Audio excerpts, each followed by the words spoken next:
இணைந்து ஜெபிப்போம். ஆண்டவரே, இயேசுவே, நிறைவானவரே, புத்துயிர் அளிப்பவரே, உம்மை ஆராதிக்கின்றேன்.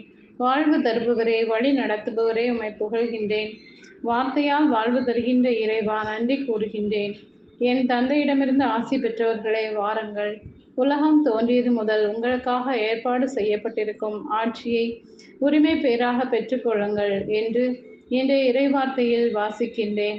வலப்புறம் இருக்கும் உரிமை பேருடைய மகனாய் என்னை இந்த நாளில் உருமாற்றும் அப்பா. உமக்கு உகந்த சிந்தனை, சொல், செயல்களில் நான் மேலும் மேலும் வளர அருள் தாரும் ஆண்டவரே. இயேசுவே, நீர் எனக்காய் தந்த நீதிகளை மீறி நடந்த சந்தர்ப்பங்களை நினைத்து மனமிருந்தி மன்னிப்பு கேட்கிறேன். என் பாவங்களை பாராமல் உமது அன்பால் என்னை உமக்கோ தந்தைக்கும் உரியவனாக மாற்றும். ஆண்டவரின் திருச்சட்டம் நிறைவானது, அது புத்துயிர் அளிக்கின்றது. ஆண்டவரின் ஒழுங்குமுறை நம்பத்தக்கது, எளியவருக்கு அது ஞானம் அளிக்கின்றது என்று உளமாற மனமாற விசுவசிக்கவும், அந்த விசுவாச ஒளியை மற்றவருக்கு எடுத்துச் செல்லும் மகனாக மாறவும் வரம் தர வேண்டும் என்று இயேசுவின் தூய நாமத்தில் ஜெபிக்கிறேன். ஆமென்.